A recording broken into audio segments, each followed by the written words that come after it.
control temperature program in a specified atmosphere. Now, all the students know what is the meaning of a specified atmosphere, why it is required, and then we are also going to see the various changes, the transitions that are going to take place in the sample when it is heated in a controlled fashion. That is why we say controlled temperature program, because we have to optimize the ramping rate, because we have the freedom to use very slow heating, fast heating, very fast heating. So that one has to optimize the ramping rate for getting a good resolution and good information about the sample. And this also you have seen. So some of the slides are going to be repeated as I told you. A sample can be a material. I mean, sample is always our material. This can be either heated or cooled under controlled conditions. And when the sample is either heated or cooled, it can undergo various changes. It can undergo various types of changes. We have discussed this yesterday, like enthalpy change, which can be measured by DSE. There can be change in the weight, that is mass change, that can be measured either by a TGA, or we can also use a DTG for that. There can be dimensional changes which can be measured by a TMA, thermomechanical analyzer. There can be changes in viscoelastic nature of the sample. We can use a dynamic mechanical analyzer for that. And then I told you decomposition gases, because many of the times when the sample is heated, many samples tend to decompose at a higher temperature. And whenever there is a decomposition, that decomposition is also followed by evolution of certain gases. We normally call it as evolved gases. And by studying these gases, what type of gases are coming out, and we can probably get a lot of information about the sample. What type of a thermal degradation has taken place in the sample, and what are the gases that are thrown out by the sample, and they also can be analyzed. So that is basically called EGA, Evolved Gas Analysis. Actually, for evolved gas analysis, normally what we do, we try to hook up a TGA equipment with a different system. Like we can connect it to an FTIR, then it becomes a TG-FTIR combination. We can connect it to a mass spectrometer, becomes a TG mass spectrometer combination. We can even connect it to TG GCMS, so that all these gases, if there are more than one gas that is coming out, that can be separated by a suitable column and then can be identified by mass spectrometry. So these type of hyphenated systems are also available, where we can conveniently do the EG analysis. Okay. And purpose of thermal analysis, we discussed yesterday, characterization of materials. Many of the materials have got very, very characteristic properties. Like melting is a characteristic property of a pure material. Any pure material has got a very, very precise melting point. And if there is any deviation that is coming in the melting point, is an indication that either the sample is not pure, or it can be contaminated, or the presence of an impurity. So it is a pointer towards that. Similarly, crystallization, glass transition, and decomposition, all these are basically will give you a lot of information as to what type of, basically you can use it for characterizing different types of materials. Shorting evaluation of chemical reactions, evaporation, decomposition, sublimation, oxidation, reduction, cross-linking, all these can be studied by thermal system. And similarly, measurement of 7 thermal characteristic values like expansion coefficient, softening temperature, melting point, purity, all these can be measured. So it has got a wide range of applications and different segments of products. And thermal analysis methods, there are different types of techniques available. Thermogrametry, that is what today we are going to discuss in detail, thermogrametry. And we are concerned only with mass change, either the increase in mass or decrease in mass. We normally call it as weight loss or weight gain. And the instrument, we are going to use a very sensitive thermobalance. What type of thermobalance we are going to use, that also we are going to discuss in detail. There are different types of different designs of thermobalance that can be used in a TG system. Differential thermal analyzer, DTA, where we are concerned with the difference in temperature between a reference material and a sample. And we are going to use a DTA apparatus for that. And differential scanning calorimeter also we saw yesterday. dH by dt, the enthalpy change, the heat content change using a DSC apparatus. So DSC apparatus and DT apparatus are more or less, they are going to give almost very similar type of results, similar type of information. Additionally, what we'll be getting from differential scanning calorimeter is the change in enthalpy or the heat content, which may not be able to, which will not be available from a normal DT apparatus. Then thermomechanical analysis, TMA, deformation, volume or length, we can use a TMA dilatometer. So similarly, there are different types of techniques available where for each technique we are concerned with a certain parameter, and this parameter can be measured by involving certain equipment, the instrument. And various more popular, or you can say the most popular thermal analyzers available. One is DTA, differential thermal analyzer, differential scanning calorimeter, thermogrametric analyzer, and the thermomechanical analyzer. Okay. So types of data, this also we have seen yesterday, what type of data you can get from a proper thermal analysis. Various different types of data is available, like crystal perfection, polymorphism, melting of a compound, sublimation, glass transition, dehydration, specific heat. All these data can be used, and they are all very useful in the characterization of materials with respect to compatibility, stability, packaging, and quality control. Okay, now applications of TA, perfumes and cosmetics, food industry, polymers and plastics, organic and inorganic materials, pharmaceutical compounds, building materials, glass, fats and soaps. So there is we can say a lot of areas where we have got wonderful applications for thermal analysis. Now, let us briefly discuss about differential thermal analyzer. So differential thermal analyzer measures the temperature difference between a reference material and a sample as a function of time in a specified atmosphere. So you have a furnace. In the furnace, there are two places. One place is for the sample and one place is for the reference. And normally we are keeping a reference sample, a reference standard, which is thermally stable, which has got a very high thermal stability. It doesn't undergo any type of transition since it is heated over a long range of temperatures. So, for example, alumina. Alumina is one of the standards what normally we use. Now, suppose if you don't get a standard also, suppose the standard is not available, you don't have to worry about that, because in that case, you can keep an empty pan on the reference side. So when I say pan, we are going to have different sample cups. It's a cup that is used for taking the sample. Different types of sample cups are available. Aluminum pans are available. Silica pans are available. Platinum pans are available. I mean, these are different pans, or you can call it as a small crucible or small pans, circular one. And there are different sample cups for liquid samples also. Liquid samples, all these powder samples, we have got pans. When I say pan, it's a sample cup where we are going to take the sample. They are actually basically flat bottom. And in the case of liquid, we have got a different type of pan for taking the liquid sample. They are known as hermetic cells. They are basically called hermetic cells. And so we have got different types of pans available for different types of samples. So aluminum pan is a very commonly used pan, but every pan has got a maximum temperature also. You should be aware of that. And what is the maximum temperature you are going to use in the equipment? That's very important.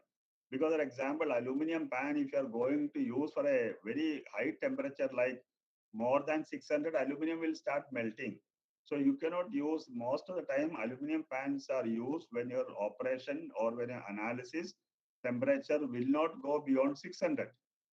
So if you want to have a very high temperature, there are other pans available.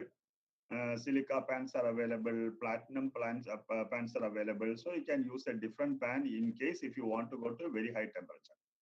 But normally for pharmaceutical samples, even for many of these polymeric samples, when you carry out a DSC analysis or a DTA analysis, normally we don't go to a very high temperature unless it is essentially required. In that case, many times we use aluminum pans also. So if a reference material is not available, what you can do, you can take an empty cup, empty pan, and there is always, after taking the sample, there is always a lid also. You take the sample in a small pan, and then how much is the sample? Normally we take for DSC and DTA, we normally take a very small quantity of the sample. We take about hardly few milligrams. Normally about, it can vary from 4 to 5 milligrams. Sample is more than sufficient. But when we go for a TG experiment, thermogravimetry, we normally take a little more amount of sample. Sample quantity is more in the case of TG because many times sample will decompose. There can be evolution of gases or there can be weight reduction. So to precisely weigh the sample, to precisely measure the reduction in the weight, we normally start with a higher amount of sample. But in DSC and DTA, usually we take about 4 to 5 milligram sample is more than sufficient. You take a small aluminum cup and weigh very accurately about 4 to 5 milligrams of sample using a very sensitive balance, and then spread the sample in the cup, and over that sample you have to close the pan with a lid. A circular lid is also available. With an aluminum pan, there is an aluminum lid is also provided. And what you do, you take the sample in the pan, keep the lid on the sample, and this is to be sealed so that sample will not go out. It is to be sealed. There is a sealer available. There are two different types of sealers are available. You can either, normally there is a sealer with which you can actually totally seal it, and then you keep it on the sample side. So if a reference material is available, similarly, you can take about 4 to 5 milligrams of reference material in the pan, and again keep the lid, and then just seal it and keep it. Suppose in case the reference material is not available, take only the empty aluminum pan and keep a lid on that and just seal it and just keep the empty cup on the reference side. That's all what is required.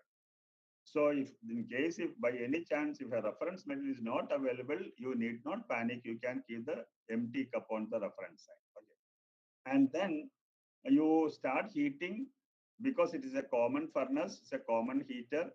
And then you start heating, the temperature will gradually increase. You need to optimize what is the rate of heating, what is the final temperature you have to go, and what is the starting temperature, whether you have to start from room temperature, you want to start from below room temperature, all those things we need to optimize. And then when we are heating, there is also a nitrogen blanket in the inside the furnace. That is the definition, if you remember the definition, under controlled conditions and a specified atmosphere, that is what is mentioned. So unless otherwise mentioned, our atmosphere is always, yesterday also I told you, unless otherwise mentioned, our atmosphere is always nitrogen gas, inert gas. So sample will not undergo oxidation, and that's a very purpose of giving nitrogen atmosphere. So there's a provision for introducing nitrogen into the furnace on the equipment, and then you start heating, and then we continuously monitor the temperature of the standard, that is the reference and the sample. And this is continuously monitored. So every time the temperature difference delta T due to phase transitions is detected by a thermocouple. So thermocouple is the detector that we are going to use in a DTA and even DSC also, the thermocouple. So the difference in temperature will be very precisely measured by the thermocouple, and it is converted to an electrical signal and measured in terms of microvolt. Yesterday I cautioned you, DTA signal is always in terms of microvolt, and DSC signal, if you remember correctly what I told you yesterday, it is always in milliwatt, because it is the heat content that we are going to measure using a DSC. So the output is always described in terms of milliwatt. Whereas in the case of DTA, it is always microvolt. The temperature difference delta T between the standard and the sample, that is reference and sample, is very precisely measured by the thermocouple, and this temperature difference delta T is converted to electrical signal and measured and represented as the signal in microvolt. That's a unit. So this is how the DTA instrumentation. We have a furnace, common furnace. The same way instrument is exactly same as you saw yesterday for DSC. So left hand side you can see that's a reference side, and right hand side you can see that's a sample side. So you can see the small cups. In these cups we have taken standard reference material and the sample. Okay. So and then the amount of sample record also is very small, as I told you, small, not more than 5 milligram most of the time, and close it with a lid. And then there is a sealer available in the whenever we do this thermal analysis, and you have to seal it and with the lid and keep it in the common furnace, and then you start heating. So there's a provision for gas in, and you can see at the top there is gas out also. So there is a circulation of nitrogen gas in the atmosphere, and what is the flow rate of nitrogen, that also is to be optimized. But normally we know from our experience, we know how much is the nitrogen flow that is to be maintained inside the furnace. And so there is a gas in and gas out provision in the furnace. And then the furnace is having a common heater, is connected to a thermocouple. And what we monitor at any point of time, continuously monitoring the temperature difference between the reference side and the sample side. And whenever the sample undergoes, as far as the reference is concerned, even if you are going to heat to a high temperature, nothing is going to happen because it's a highly thermally stable material. So no change will take place.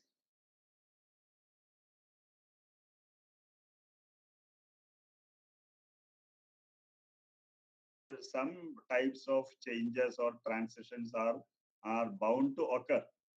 And whenever there is a transition that is happening in the sample at some point of time, there will be a difference in temperature between the reference side and the sample side. And this is what is denoted as delta T. Delta T is the difference in temperature. That is your reference sample difference in temperature. And delta T is converted to an electrical signal measured in terms of microvolt. Okay. So yesterday also you saw it is the same type of graph you are going to get. And the DTA graph is also exactly similar to a DSC graph, what you're going to use, a thermogram. So DTA thermogram and DSC thermogram, they look alike. They are almost mainly similar. There is absolutely no difference if you look at this. Absolutely no difference between a DTA thermogram and a DSC thermogram. And also we saw there are, I'm just repeating, you can see two different lines, colored lines. One is a green line, which represents the thermal profile of the reference material. And the blue line represents the profile of your sample material. Okay. So initially the starting temperature is the same, and we are going to a final temperature depending upon what is our experiment. And then initially both the temperatures will be simultaneously side by side. They'll be increasing at the same rate depending upon the ramping what you are giving. And at one point of time, you can see the blue line becomes flat for some time. That means temperature is remaining steady. It is not increasing. While your sample temperature is going to remain steady for some time. That is why a blue line has become flat. And because at that point of time, some change is taking place in the sample. Here we have given as a typical example, melting. The sample was melting during that time. And everyone knows basic knowledge, during melting of a solid or boiling of a liquid, the temperature remains constant. We know that. That's a basic thing what we have studied. When a solid sample is melting or a liquid is boiling, till the boiling is completed or till the melting is complete, the temperature is going to remain steady. That's a basic fundamental information we have. Similarly, so till the melting is completed, here also you see the temperature is going to remain steady.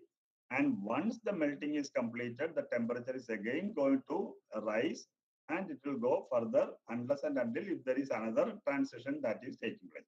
There can be possibilities of multiple transitions taking place in the sample during the course of heating. That's also possible.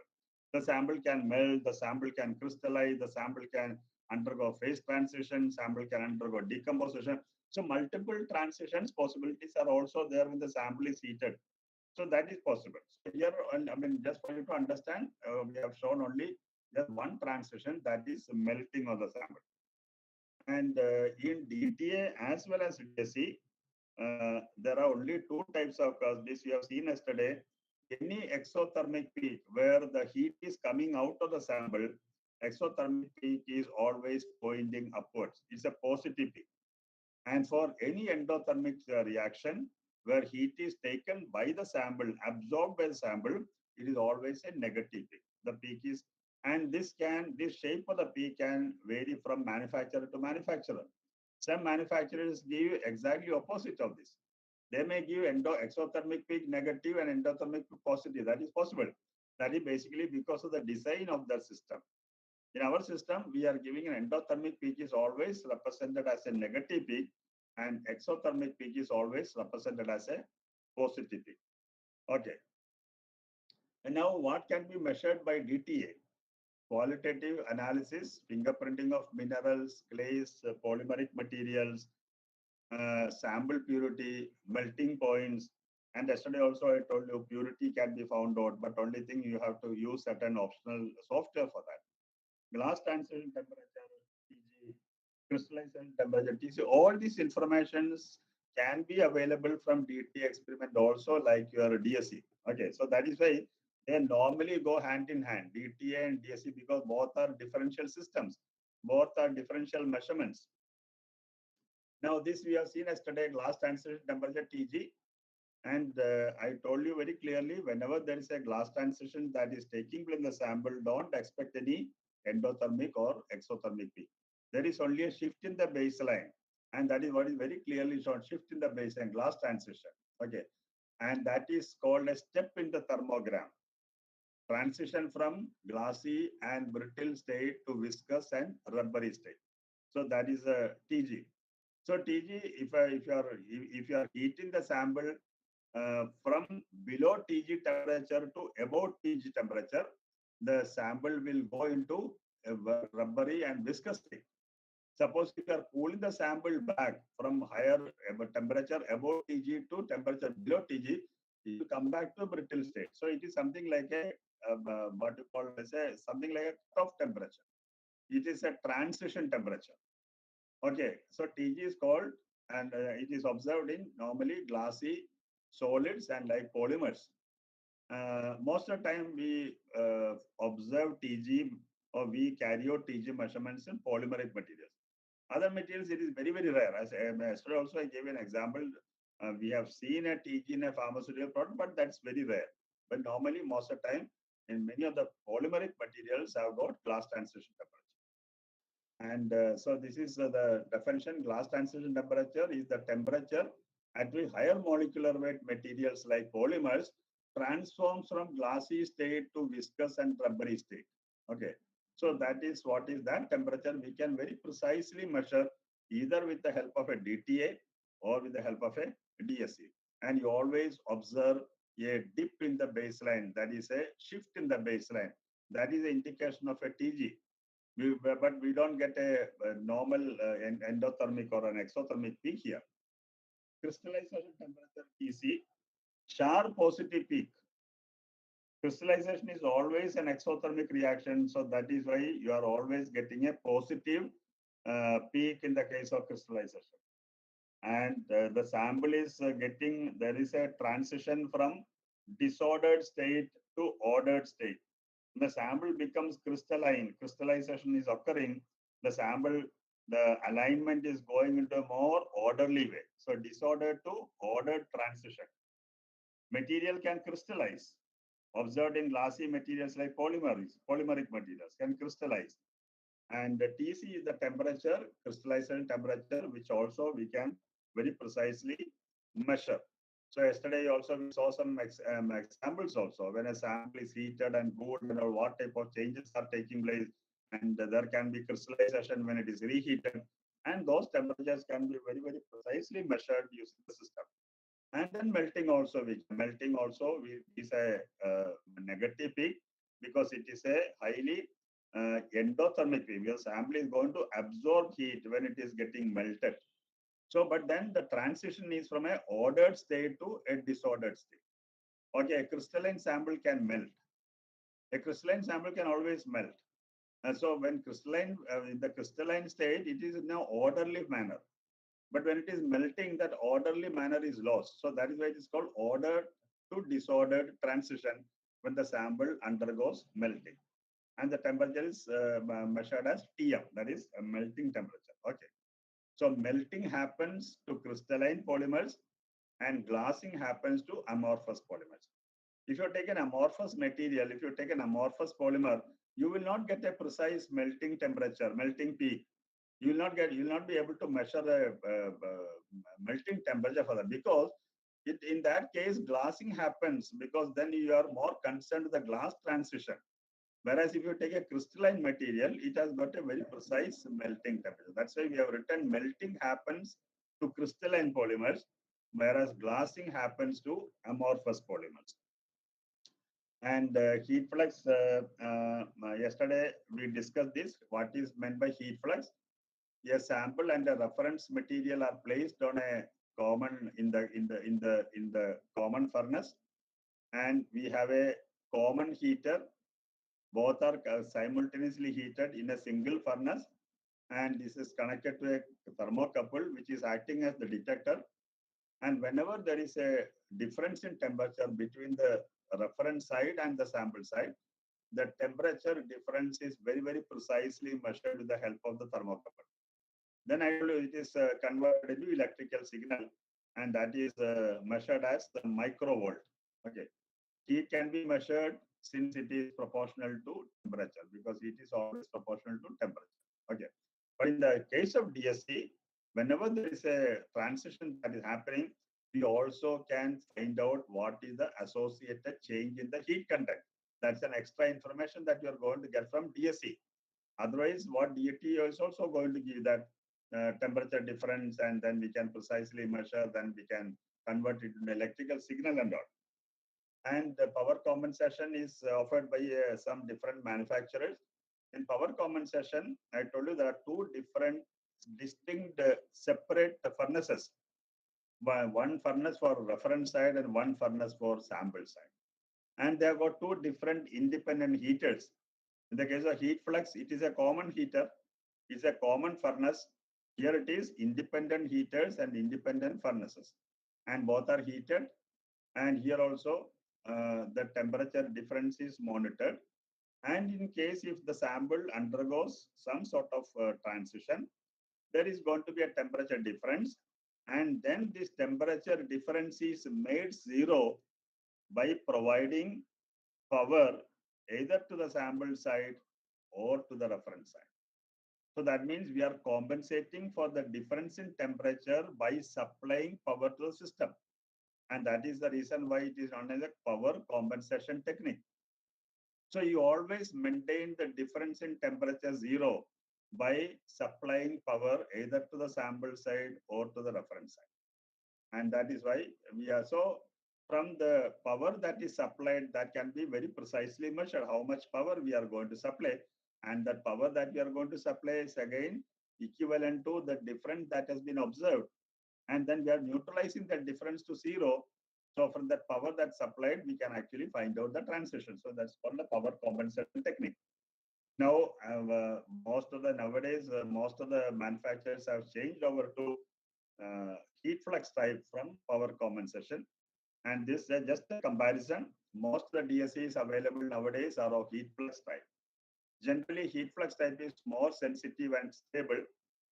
And power compensation type has faster response time. It has got higher heating rate because you are using smaller furnaces. But these are not a major plus point for going in for a power compensation type, because all these functions are necessary only in certain types of applications such as kinetic studies. Otherwise, they are not major advantages. Whereas in the case of heat flux type, what is the most important advantage you are getting? It's a very, very highly sensitive technique. And it's a very stable technique. Even minute transitions can be conveniently measured using a heat flux type. So that is why it has become more popular. And DTA, like DSC, DTA also can be used for monitoring different types of reactions, either whether it is chemical or physical. And all these can be classified into endothermic transitions or exothermic transitions. The same slide we have seen yesterday. So different types of changes are noted on the extreme left-hand side: oxidative degradation, decomposition, dehydration, combustion, polymerization, all these. So some are falling in the endothermic category and some are falling in the exothermic category.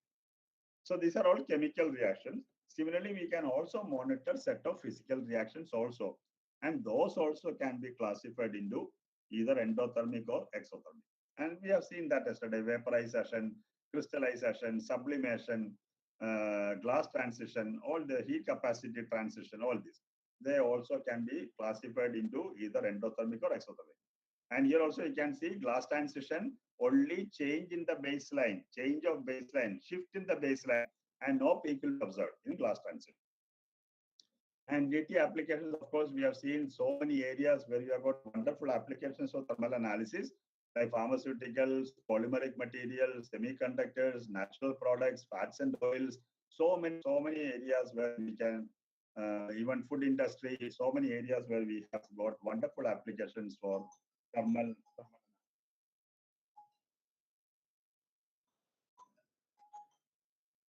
So now let us come to thermogrametric analysis. Okay, thermogrametry. It is normally designated as TGA, thermogrametric analyzer. What is a simple definition of thermogrametry? I think all students must have learned about thermogrametry also. Continuous weighing of a sample by a thermobalance as a function of temperature. So here also it is coming as a function of temperature. You are going to heat the sample from a low temperature to high temperature, and this sample weight is continuously monitored by a thermobalance. It's a very sensitive thermobalance, which is the heart of the system. The most important part of the equipment is the thermobalance. You have to be very careful about the thermobalance. And continuous weighing is happening. So if the sample undergoes certain transitions where some changes are taking place in the weight, either weight is losing or weight is increasing, this increase in weight or decrease in weight will be very precisely measured and recorded by the thermobalance. And from this we can conclude what type of changes are actually happening in the sample. So it's a very important technique, thermogrametric analyzer.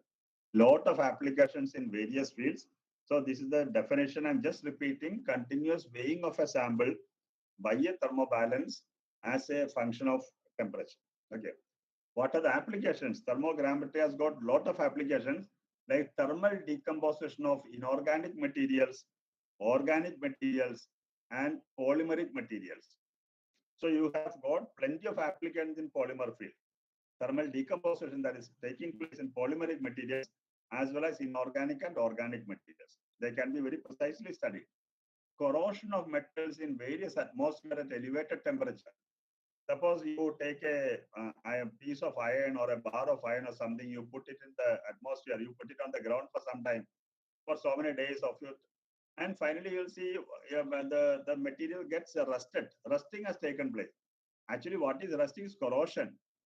Basically, what has happened, it has reacted with atmospheric oxygen and the material got converted to the corresponding oxide. So it is something like a atmospheric corrosion has taken place. So when the corrosion has taken place, when the material is getting converted to oxide, the corresponding oxide, and if you measure these type of transitions in a thermogrametry, you will always see there is a weight gain because oxygen is getting added to the material. There will be corresponding increase in the weight. So you can expect a weight gain, especially in these types of oxidation. So corrosion of metals in various atmosphere at elevated temperature. Solid state reactions, if you are mixing different solids, what type of compatibility, what type of reactions can take place? Roasting and calcining of minerals, thermal oxidative degradation of polymeric materials, reaction kinetics, all this. So you have got plenty of applications for a TGA equipment, also thermogrammetric analyzer also. There are different types of balances. I told you the most important part of the thermogrammetric analyzer is the balance. If something happens to the balance, your instrument will not work. So you have to be very careful about the balance, because balance is very, very delicate and balance is quite expensive and it should not get damaged. So you have to be very careful while dealing with the balance in thermogrammetry. Three different types of balances are available. One is called suspended balance, one is called horizontal balance, and third one is called top loading balance. What we are offering is a top loading balance because it has got a lot of advantages for the user. And all the three has got its own plus points also, merits also, and demerits also, because any technique, as I told you, have got a lot of plus points and some limitations also. So there are suspended balance available, horizontal balance available, and top loading balance available. Okay, so three different types of thermal balances are available for TGA. Okay, so this is what is called a suspended balance, suspension type. Because of the lightweight of the balance unit, excellent vibration resistance is provided. Because of the reduced baseline drift, high sensitivity measurement is possible. And we are using this balance, suspended balance, in two of our equipments. We have got a TGA 50 and TGA 51 model. We have got two different models, thermogrammetric analyzer. They are called model TGA 50 and TGA 51. And in this type of TGA, we are using a suspension type of balance. Okay. Then another type is horizontal balance, which we are not using. Some other manufacturers may be using a horizontal type of balance. And gas flow can be increased because it is in a horizontal position. Sample bottom temperature is directly measured. TG and DTA temperature difference simultaneous measurement is enabled. But we don't use this balance, horizontal balance, in our equipment. Now, in our DTA TG experiment, what we are using is a top loading balance. Top loading balance has got a lot of advantages. First of all, it is very, very convenient for the user. You have to keep the sample on the balance. You can see in the slide, I'm keeping a very small sample cup on the balance top. You can see that. And keeping the sample, taking out the sample from the balance, it's very easy for the it's very easy for the user, because the balance opens at your eye level. When you are starting the experiment, when you want to keep the sample, the balance will come up and it will open at your eye level. So it is very easy for you to take a tweezer and keep the sample cup in the balance very precisely. The only thing, your hand should not shake. You should have a very, very steady hand. Otherwise, while keeping the sample, if there is a shake, the sample cup and sample will go inside the balance. Then you cannot do anything. Then you have to call the service person. He has to come and dismantle the equipment. And while dismantling, he also will be very careful, because this balance, you can see that what you call that long arm of the balance, it is very, very light and delicate. If something happens to that, the whole balance will have to be replaced. So TG, you have to be very careful with the balance, because that's the most important part. So TG and DTA temperature difference, simultaneous measurement is enabled. Sample bottom temperature is directly measured. We are using this type of a balance in our DTG. I mean, what is DTG? You are going to see where we can have a simultaneous analysis of TG as well as DTA. So that's a very important popular model which we have given to many, many customers place, DTG model. In a single analysis, you can get two different data. One is a DTA data and one is a TG data. Otherwise, you have to carry out two different experiments on two different equipments. You have to go for a DTA apparatus, you have to buy a DTA apparatus and do the DTA analysis. You have to separately buy a TG apparatus and carry out the TG analysis. But if you buy this DTG equipment, both the analysis data can be available in a single analysis on the sample. You can get DTA data as well as TG data. And in this DTG equipment, we are using a top loading balance. And top loading balance has got, as I told you, got a lot of advantages also. So top loading type balance, sample and reference pans are located at the end of the balance beam. So when the balance opens, two arms two arms will come up, one having two different places. One place is for the standard and one place is for the sample. You can see now here I am showing only one, but there will be two places, one for sample and one for reference. So you can keep it. And then this minimizes the heat transfer from the furnace section to the balance unit, easier sample handling. It's a major advantage for you. Top loading balance. Even a suspended balance, even in a horizontal balance, keeping the sample is a little tricky. You have to be very careful. And it is not as easy as keeping the sample on a top loading balance. So top loading balance has got, you can something like you can say more user friendly type of design. Okay. Now you should understand, for especially this is for students to understand what is the mechanism of top loading balance. Top loading balance mechanism. Okay. Now I have shown here a balance. You very critically see the figure here. There is a single arm, and this arm has got two different hands, two different platforms. On the left hand side platform, we are keeping the sample weight, and on the right hand side, we are keeping the sample. Because we are going to find out the way. I mean, this is a normal mechanism of a balance, top loading balance mechanism. So on the right hand side arm, we are going to keep a certain sample. And then we are going to keep a certain weight to measure on the left hand side. So left hand side is for the weight side and right hand side is for is the sample side. Now, and what is written with the balance in figure A. So this is shown as figure A. Fans are fixed in place on the beam by the principle of leverage. And you can see there is a fulcrum. Any balance will have a fulcrum point. So there is a fulcrum. You can see that at the center is the balance is the fulcrum point. Okay. Now you can see the distance between the fulcrum and the sample and the weight side. Weight side is on the left hand side. You can see I put arrows, and the distance between the fulcrum and the weight side, that is on the left hand side, it should be exactly equal to the distance from the fulcrum to the sample side. You look at the two arrows on the top, these lengths are equal, and lengths have to be equal. Okay, so by the principle of leverage, balances on this structure require the length from the fulcrum to the weight and the length from the fulcrum to the sample to the same. So where you are keeping the sample is very, very important. On the right hand side, sample side, on the sample arm, where you are going to keep the sample is very critical, because you can see the arrows, those distances from the fulcrum to the sample and the distance from the fulcrum to the weight should be exactly equal. If there is a change in the distance, suppose the sample is same, slightly you have shifted the sample to the left hand side on the palm, you can see a dotted line. My sample is the same sample, but only thing I shifted the sample toward the left hand side. The position is changed.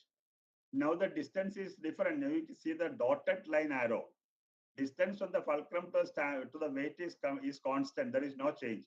But since I have changed the position of my sample on the arm, now the distance between the fulcrum and the sample is changed. You can see the dotted line.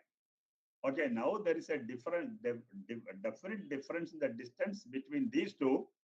And if the position where the sample is placed on the pan is changed, as shown in the dotted line, the structure, this balance becomes out of balance. Even if the sample is the same. Sample is same, but only I change the position where the sample has been kept. And now there will be, this becomes totally imbalanced. So there will be an imbalance in the system, and proper measurement of the weight of the sample is not possible. Because the balance, you can say there is a shift in the balance, so it becomes out of balance. Okay, now this means that this mechanism cannot be used as a balance, since the balance point shifts depending upon where the sample is placed. So that is a major disadvantage for a normal top loading balance. Okay, now to overcome this, there is a different mechanism which is known as Roberval mechanism. What is a Roberval mechanism? We are using a Roberval balance in our system. Roberval is the name of the scientist. He was a French mathematician. In 1669, he has designed a balance, and that balance is termed as, after his name, Roberval balance. His name was Gilles Roberval. He was a French mathematician. In the year 1669, he designed a balance which is known as a Roberval balance. And this is the mechanism. Now you look at the design of this balance. The balance is, the mechanism is slightly different here. The structure is slightly different. The design is slightly different. Now this Roberval balance has a parallelogram frame structure. Look at the structure between this and the previous one. Previous one you can see, and the new one you can see. It's like a parallelogram frame structure. And here we have got two different fulcrum. One fulcrum on the upper lever and another fulcrum on the lower lever. And these two levers are connected. And then we have got two different arms, one on the right hand side and one on the left hand side. As in the previous case, left hand side is for the weight and right hand side is for the sample. And here the Roberval balance has a parallelogram frame structure with freely moving sides as shown in figure B. That is what you are seeing now. And if pans are placed on its vertical arms and the sample and weight are placed on the top of these pans, they will be balanced regardless of where the sample and weight are placed if their masses are the same. That means as long as the masses are same, now you can see on the right hand side, I am changing the sample position. Initially, I was keeping the sample exactly at the center of the pan. Now I have taken it to the extreme left hand side, but still there is no imbalance.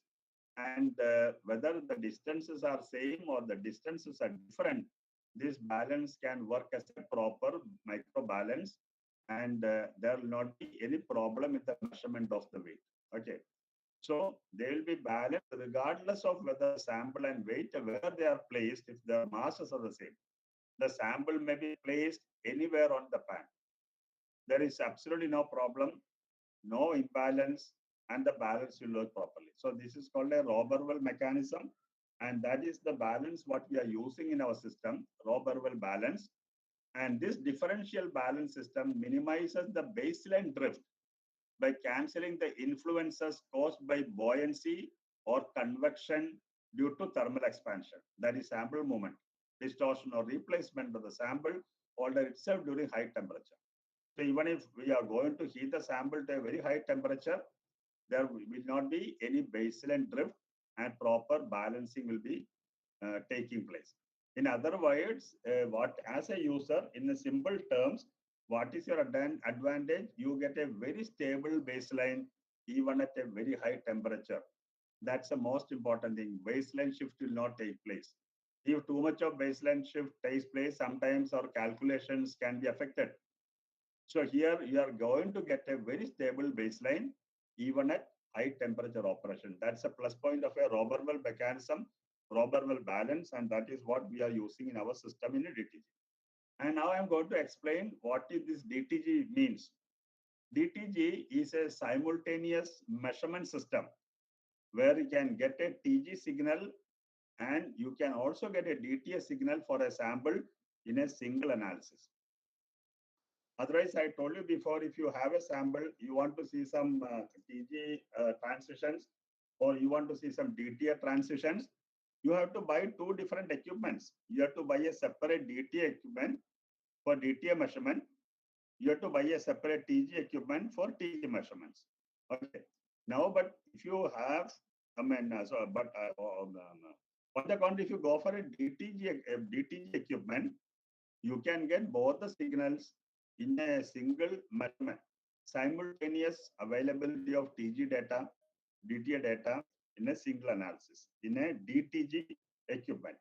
Differential thermogravimetric analyzer. What is DTG? Simultaneous TGA and DTA system. So when I'm going to heat a sample, I will get a DTA signal whenever there is a transition. And if that transition is associated with certain weight change, then I will get a TG signal also. It can obtain TGA and DTA results in just one analysis. That's the most important thing. So here you can see a certain analysis is shown.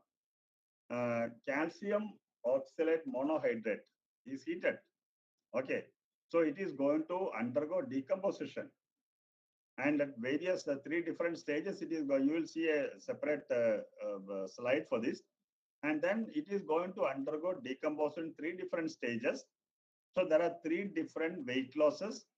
And you see the red graph, the red line you can see. Whenever there is a weight loss, there is a, you say baseline is shifting, baseline is coming down.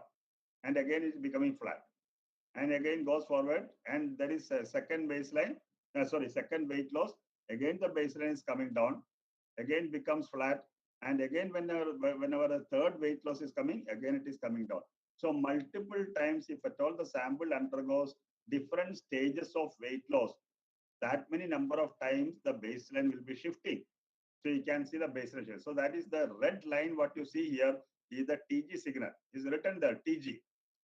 And correspondingly, what is the type of transition that is taking place?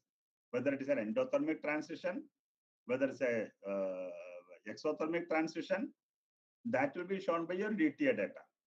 It's as good as carrying out a separate DTA analysis, but you are getting these two data in a single equipment, in a single analysis. That's the important thing.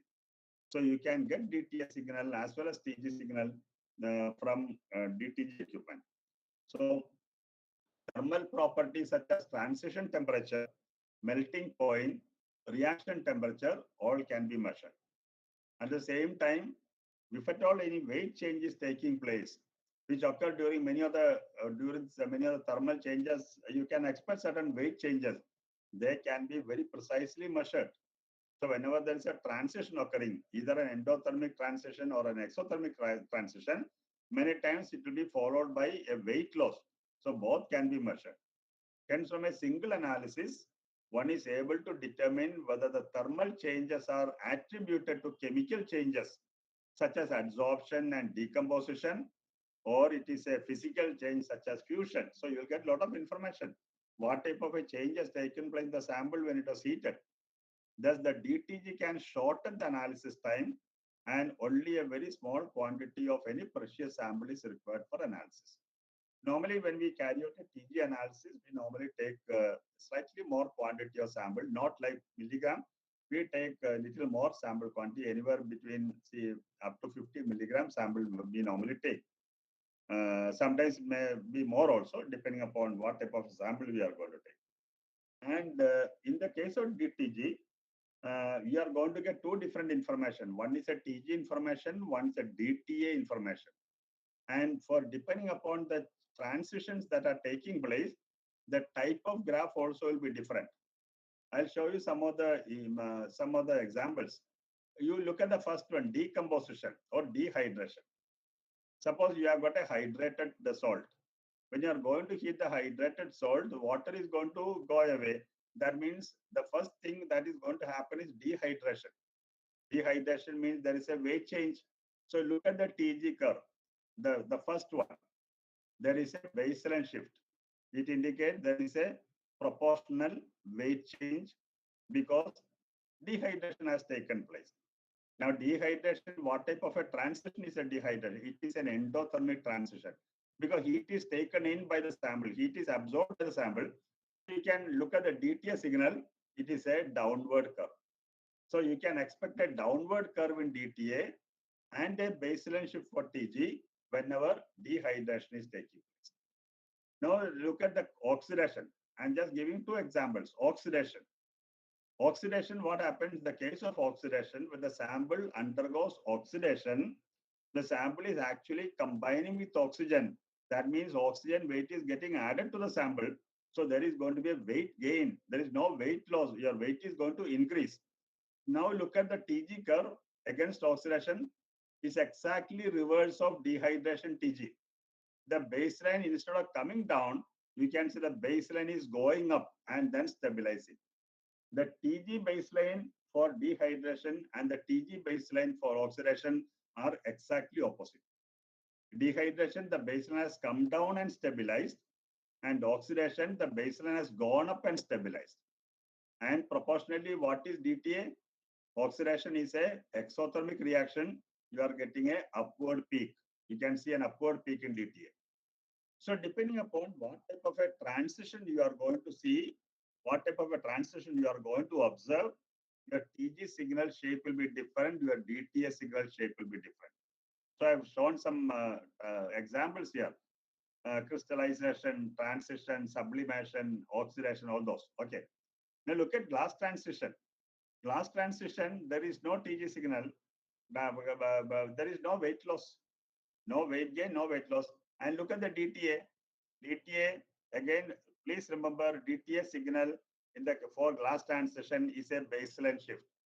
No endothermic peak, no exothermic peak, only a baseline shift, which is you are going to observe under DTA. Whereas under TG is a flat line. There is no change because there is no weight gain or weight loss.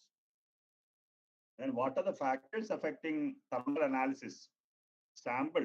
Number one is your sample. Then second thing is a sample mass. How much sample quantity you are going to take. All these have got lot of influence on the analysis. Sample type, sample pan. What if I told you there are different types of pans available. Pan means the cup in which sample you are going to take. Aluminum, platinum, there are different types. Alumina, silica, different types of pans are available. And what is the heating rate you are going to use, rate of heating, and what is the atmosphere you are going to use. All these have got lot of influence on the data you are going to generate. Sample, sample mass, sample pan, heating rate, and atmosphere. Okay. What is the effect of sample? Purity of the sample is very, very important. Trace amounts of impurities. Suppose your sample has got trace amounts of impurities in that. And these impurities can act like a catalyst. And it can even catalyze a decomposition of the sample or cause a different reaction sequence. So that means your sample purity is very, very important. So if you want to study a sample, see that the sample is a very pure sample. It is not a contaminated sample. It is not a sample with a lot of impurities, because all these impurities can influence the transitions that are taking place, and the observed data can be totally different from that of a pure sample. So chemical composition, whether the sample is diluted with an this might affect the thermal conductivity of the sample. Suppose you are mixing the sample with something and then you are taking it, and that something which you are adding in the sample can actually affect the thermal conductivity of sample, heat absorption. So that also can vary the result. And if the sample has been treated, whether it has undergone some pre-treatment. Pre-treatment means there can be a lot of surface difference, surface characteristics, a lot of difference on the sample, type of sample, surface effects, and all will take place. So that also can behave in a different manner. So as far as sample is concerned, purity is very important. Sample composition is very important. And you also should know whether any pre-treatment has been done on the sample. So all these can affect. And what is sample mass? Size, packing, and density. Size of sample. Crystalline samples may behave different from powder samples, especially when surface reactions are involved.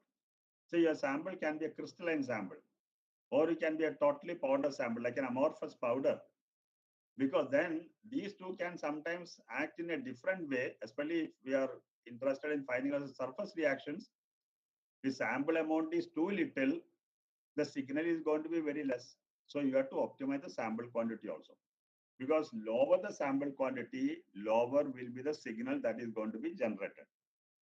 And at the same time, if you take too much of sample, what will happen? Your resolution will be lost. So ultimately, what is it comes to? You have to optimize the sample quantity that is to be taken in the equipment. It should not be too low. It should not be too high. If it is too low, it will generate a very poor signal. And if the sample quantity is too high, you will be losing resolution. Some of the important information you will be losing. So your sample quantity has to be optimum. Many times you get all this information by experience. When you start working on the equipment, by your experience, you come to know a lot of things. That's what I told you, studying from the textbook is different when you actually come to an industrial laboratory and start working on the equipment. Lot of things you are going to learn yourself from the equipment. Practical points, practical things you'll be learning, which may not be available in any of the textbooks in the classrooms. Sample pan. Sample pan should be chosen based on whether it reacts to the sample. Suppose whether there's going to be a reaction to the sample with the pan, then that pan should not be used. If sample reaction can be catalyzed, suppose we are using a platinum pan, platinum cup, and whether platinum can catalyze something depending on the sample. So you have to be careful about that. Geometric shape of the sample pan. And I told you there are different types of pans available for powder samples, liquid sample.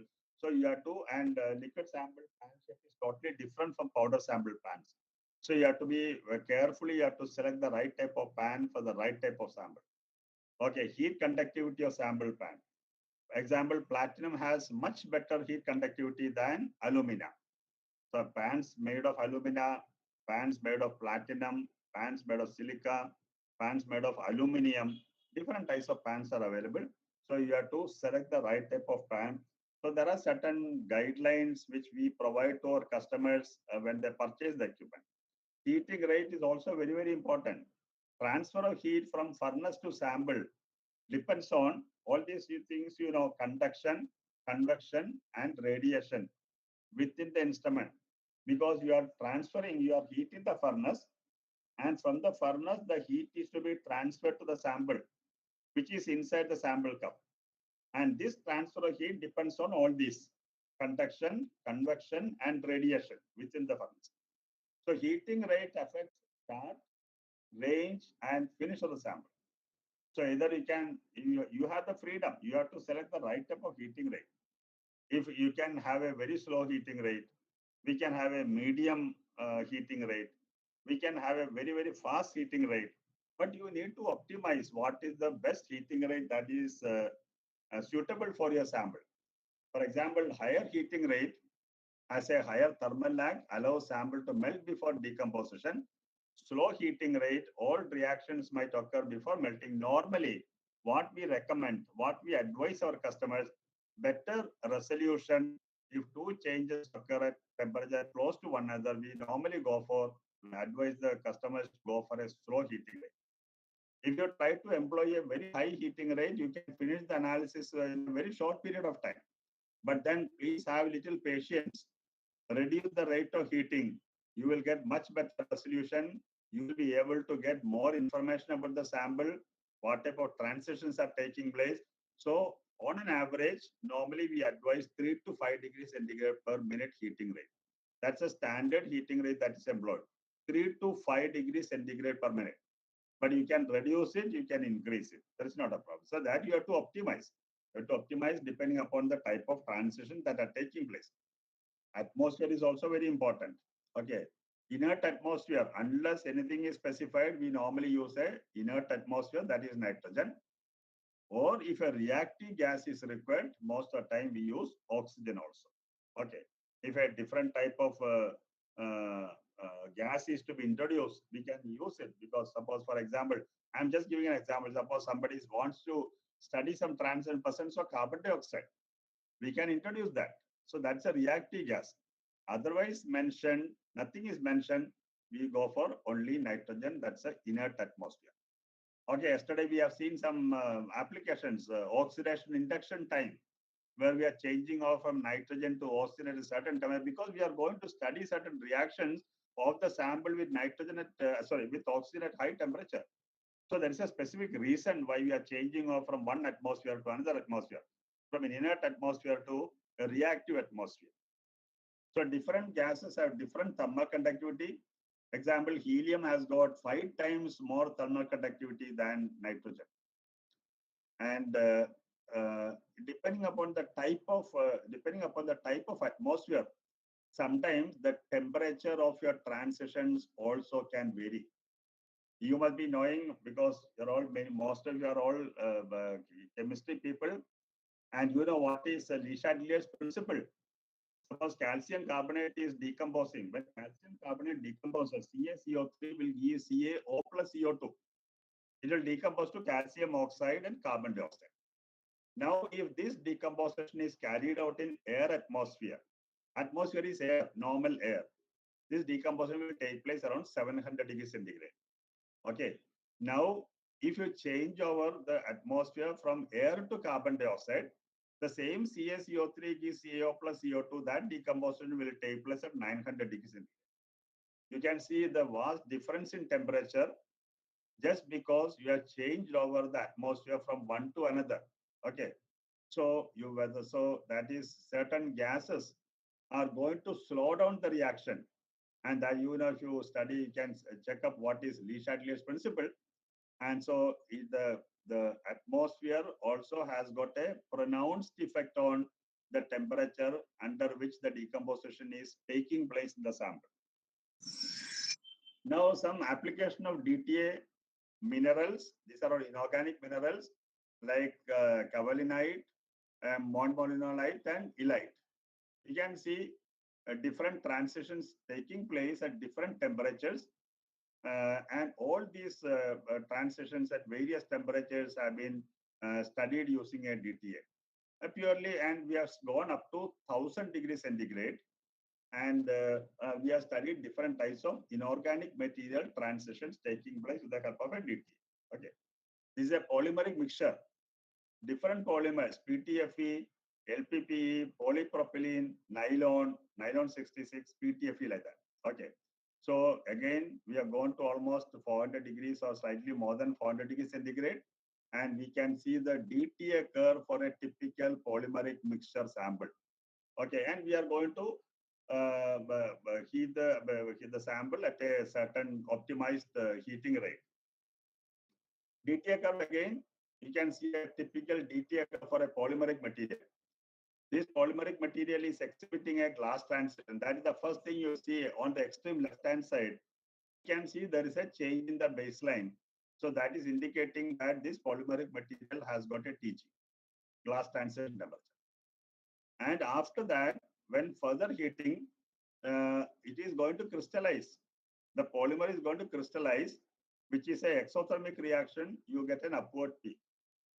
And going further, we are going to increase the temperature. The crystalline material starts melting. And it is an exothermic, it's an endothermic reaction. And you are getting a downward peak. Again, further heating, it can even undergo oxidation. And oxidation is always a exothermic reaction. You can see a upward peak. So depending upon what type of transitions are taking place in the sample, you can expect different exothermic and endothermic peaks in the system. This is, of course, a polymeric material, and it has also exhibited a TG. All these can be very conveniently measured using a DTA system. Okay. Measurement of crystallinity in a polymeric material. Crystallinity of a polymeric material can be found out by using a DTA equipment, using a simple equation, X is equal to delta H minus delta HA divided by delta HC.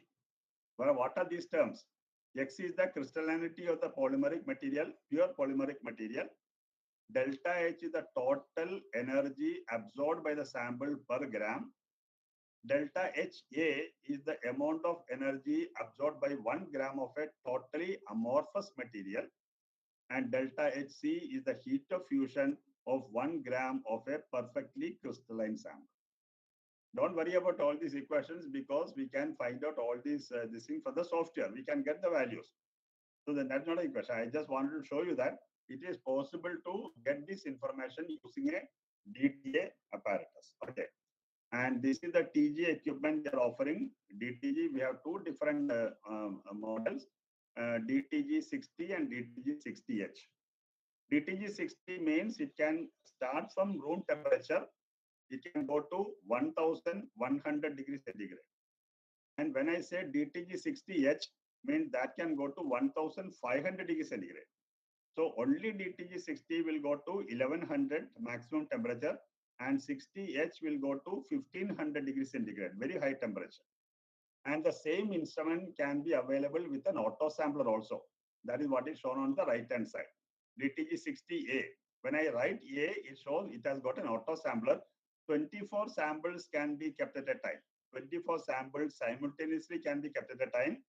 And then you can start the instrument and you can go home also. Automatically, one by one sample will be taken. There is a robotic arm inside. and then that will be kept and measurements will be completed. And next day morning, when you are coming back, all the analysis reports will be ready. So it is a totally unattended operation having a auto sampler. But if auto sampler is not available, you have to be there. You have to use one sample at a time, and you have to do it yourself. So two options are available. One is auto sampler option, and one is without auto sampler option. In auto sampler option also, you can have either 1100 degrees centigrade model or 1500 degrees centigrade model. Both are available. So balance requirement of DTG, temperature coefficient is very low.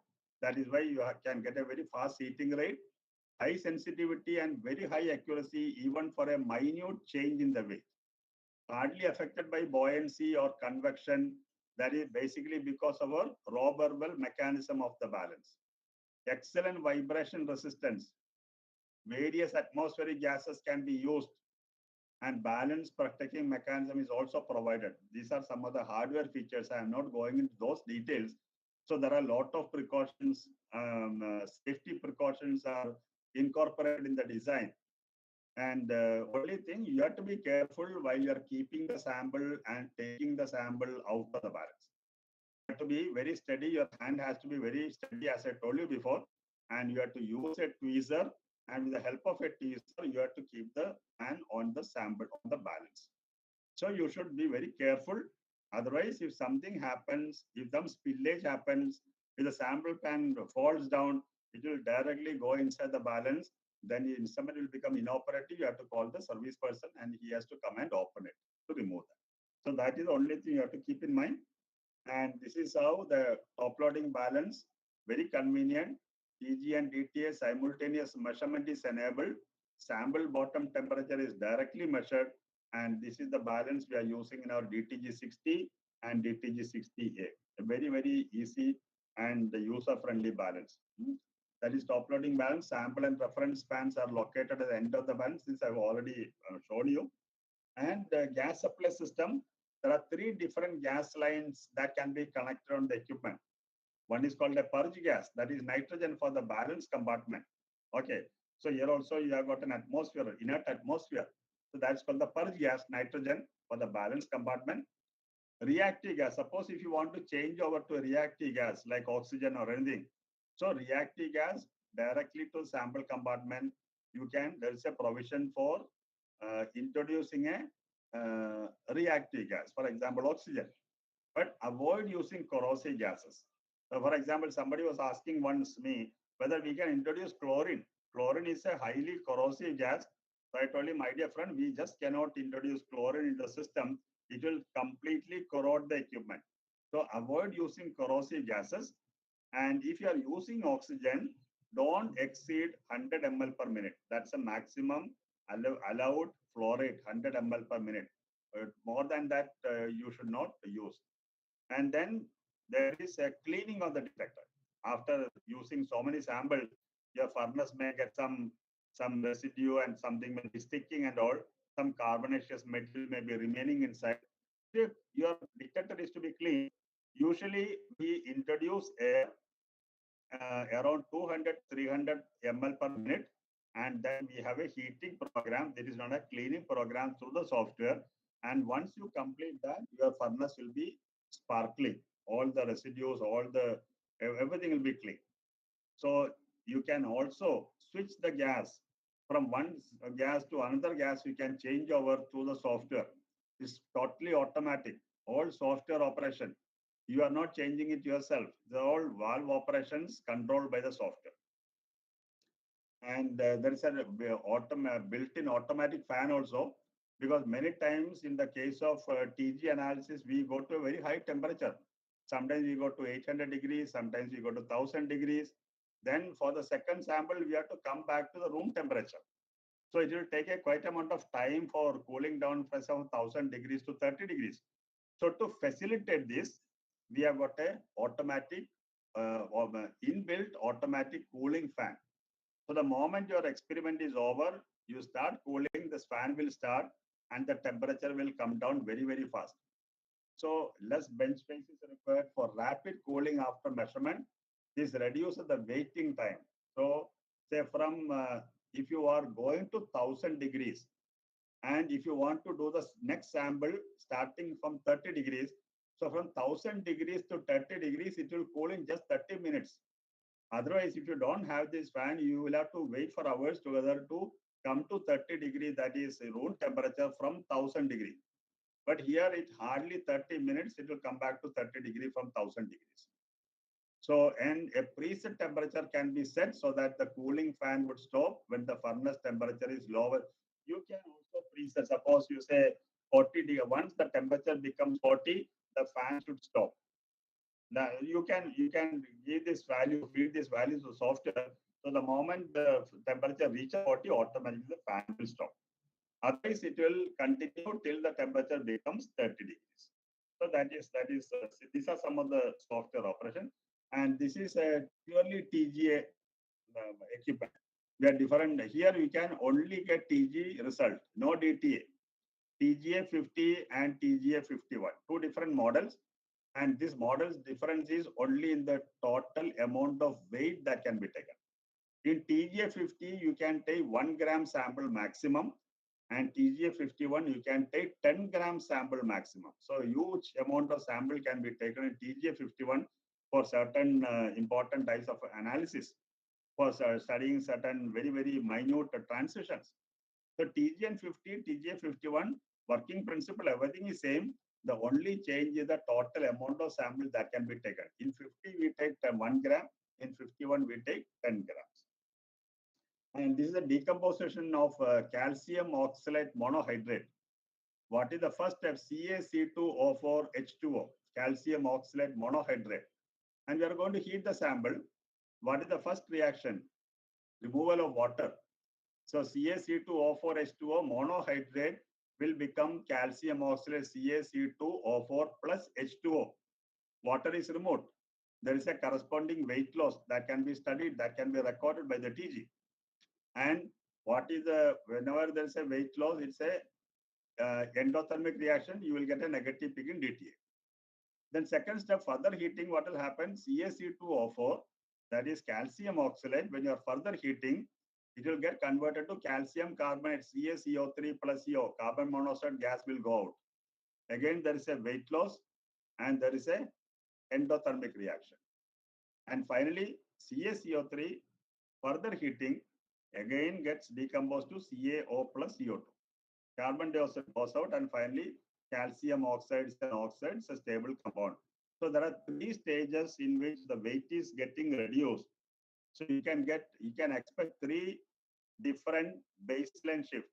One corresponding to removal of water, second one corresponding to removal of carbon monoxide, and third one corresponding to removal of carbon dioxide. And each one will be associated with a endothermic reaction also. So you can get a endothermic peak whenever there is a dehydration, whenever there is a removal of carbon monoxide, removal of carbon dioxide. So they are all endothermic. They are not exothermic. They are all endothermic reactions. So you can get corresponding DTA signals also. Okay, so just an example. And analysis of aspartame. Aspartame, of course, is a synthetic, is a artificial sweetening agent, aspartame by TG. So the first weight loss was around 47 degree, considered to be due to the evaporation of free water. The weight loss was accompanied by an endothermic reaction around 100 degrees centigrade, which is considered to be due to the detachment of crystalline water. So crystalline water and bound water, I mean the water of crystallization and the free water, both can be separately determined. And then finally, there is a decomposition occurring, and which was supposed to be somewhere around 175 degrees centigrade, and you can find out what is the corresponding weight loss. It's a food application. Degradation of cooking oil. Properties of cooking oil such as taste, smell, and color change with long-term storage or heating. If you start heating the whatever oil we are using for our cooking or food, and if you are reusing this, finally, initially the oil was very clear and very clean, and there was very, very crystal clear. But over a period, you can find it is becoming, the color is becoming dark and all. Sometimes there can also be a smoky smell also for the oil. The main cause of these changes is oxidation. Oxidation is actually taking place at higher temperature. The oil is actually reacting with atmospheric oxygen and it's undergoing oxidation. And TG can measure the change in mass due to oxidation. The results of TG can be used to determine the storage conditions, estimate the shelf life, and you can also evaluate what type of antioxidants are added in the cooking oil. So it will also throw light on the effectiveness of the antioxidants that are added in the oil to prevent these type of oxidations. So you can use a TG for that. This is an example of a cooking oil, degradation of cooking oil. And the sesame oil. Sesame oil was heated in oxygen. Absorption of oxygen began at 152.4 degree and weight increased by 0.31%. Oxidation has taken place. And water content in PET bottles, PET bottle, PET, sorry, not bottle, PET film by TG. And you can find out what is the water content in a PET film, polymer film. Decomposition of nylon 6 by DTG. And you can, these are the thermograms available for that. And quantification of carbon black in styrene butadiene rubber. A sample of styrene butadiene rubber is heated in nitrogen in DTG to around 600 degrees centigrade. At this temperature, the weight loss was because of thermal decomposition of SBr and will be observed by TG. After the decomposition of SBr, the atmosphere is changed over from nitrogen to air. So in air atmosphere, carbon black will get oxidized to carbon dioxide and the corresponding weight loss will be observed. In DTA, the endothermic peak by decomposition of SBr and exothermic peak by oxidation of carbon black can be observed. So all these types of changes.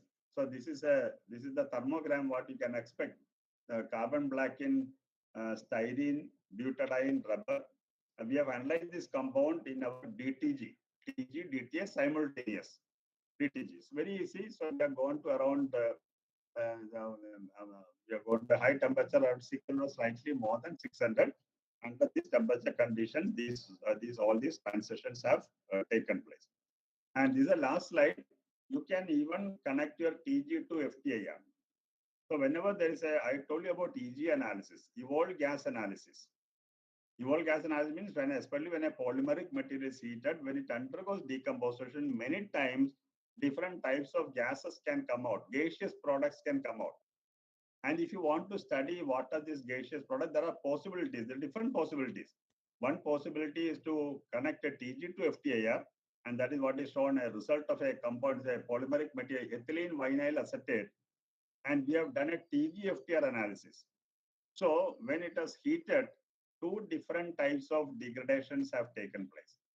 At around 600 seconds, 600 seconds means at around 10 minutes time, there was a weight loss, and then there are certain gases are coming out, and these gases were introduced into the FTIR through a transfer line. There is a mechanism, so there is a little complex mechanism, and then the gas that was coming out as far as was confirmed as fumes of acetic acid. Acetic acid was coming out, and there was a corresponding weight loss also in the polymer. And further, we heated the sample, and at around 12 minutes or something, there was another weight loss corresponding to one more gaseous evolution, which was confirmed as ethylene gas. And in the FTR spectrum, your acetic acid is showing a very sharp peak around 1780 or 1750, which shows the carbonyl function in the COOH in the group, carboxylic acid group. And in the case of ethylene, you are seeing the carbon hydrogen stretching region somewhere around 2950 to 2980. So that shows it is a hydrocarbon. It was identified as ethylene. So this is a combination. So whatever gaseous products are coming out when a polymeric material is heated in a TG system, you can identify those compounds either by connecting TG to FTIR or other possibilities are also there. I told you TG can be connected to mass also. So it becomes TGMS, or it can become a TG-GCMS. So those possibilities are, but there are a lot of hyphenation techniques available along with TG, so that you can have a very detailed analysis of what types of gases are coming out. Thereby, you can actually trace what type of reactions are taking place, what type of transitions are taking place in your sample. I think this was, I think, the last slide. And I am just I've just finished my presentation on thermogrametry along with the differential thermal analyzer. And if students have got anything to clarify, I think we can keep this forum open for some time for question and answer session.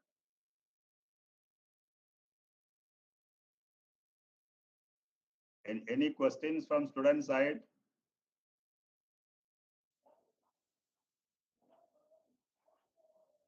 Hello? Any questions from student side?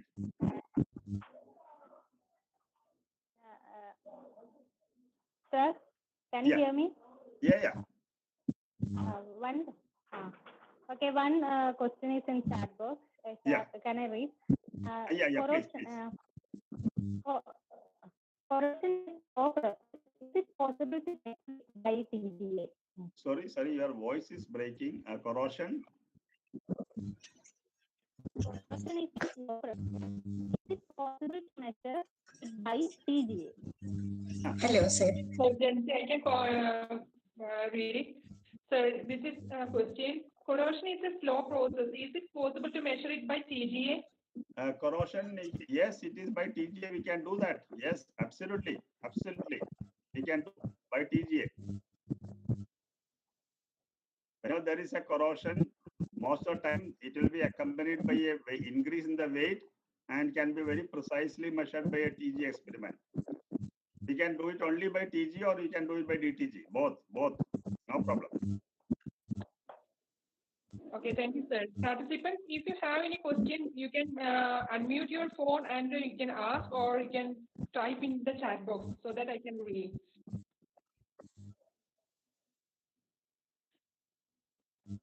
Thank you, Girijan sir, for your wonderful lecture for the last 2 days on DTA and differential scanning calorimetry.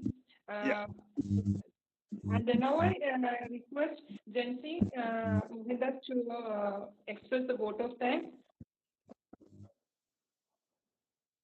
Okay, madam, sir. It's my pleasure to give a few words of thanks. In last 2 days, we have a very good informative lectures on thermoanalytical techniques by Girijan sir. On behalf of our department and MES KVM College, Valanjeri, I extend my thanks to you, sir. And also a special thanks to our principal, Dr. Rajeshri, for being the catalyst that stimulated us to do our best. Thank you, sir.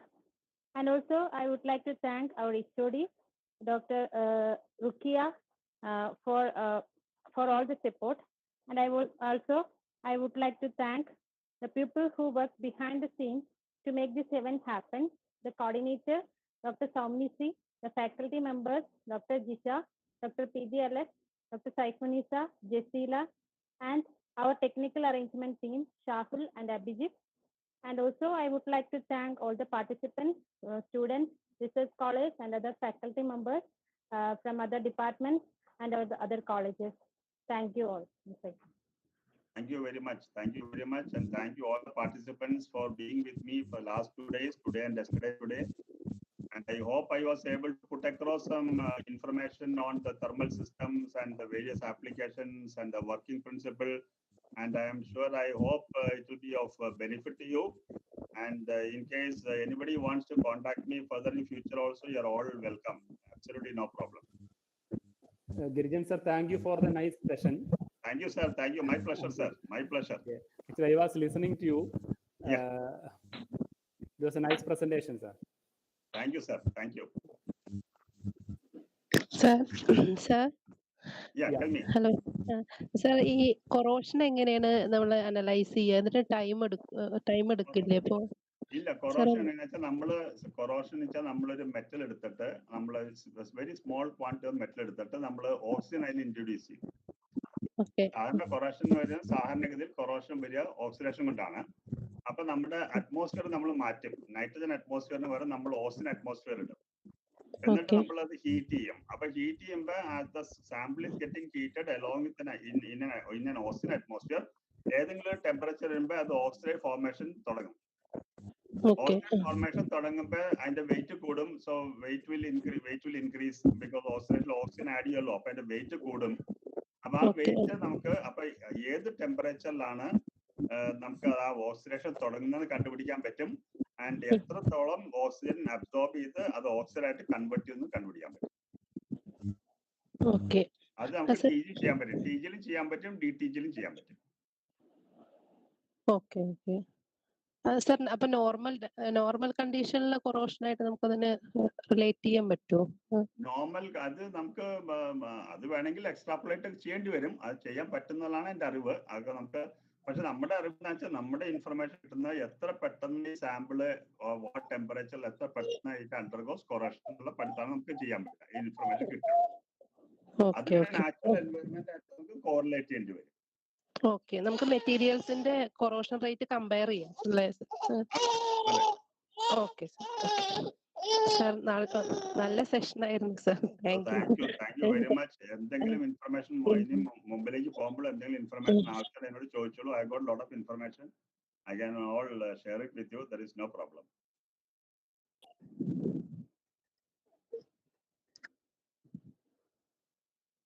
No. Okay, so anything else? Any more questions? Nothing. Otherwise, we will call it a day and I will log out. Okay, thank you, sir. Okay, thank you all the participants. Thank you once again. Thank you all, and I wish you all the best in your curriculum and in your course and in your exams. I wish you all the best. Okay. And thank you all the teachers for supporting me and for giving me a chance to come to your college at least virtual mode and talk to the students. I am so thankful to you. So thank you all once again.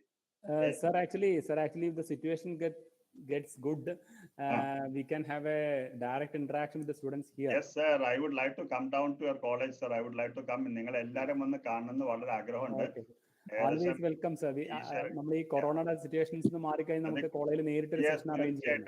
തീർച്ചയായിട്ടും sir. I would like to come. ഇതെല്ലാം normal ആയി കഴിഞ്ഞാൽ ഞാൻ അവിടെ വന്നിട്ട് സാറിനെ എല്ലാ ഫാക്കൽറ്റിയും ഡോക്ടർ സൗമിനി, ഡോക്ടർ റുക്കിയ എല്ലാവരെയും എനിക്ക് നേരിൽ കാണണമെന്ന് വളരെ ആഗ്രഹമുണ്ട്. അപ്പൊ അതിനുള്ള ഓപ്പർച്യൂണിറ്റി വരട്ടെ എന്ന് പ്രാർത്ഥിച്ചുകൊണ്ട് നമുക്ക് ചെയ്യാം.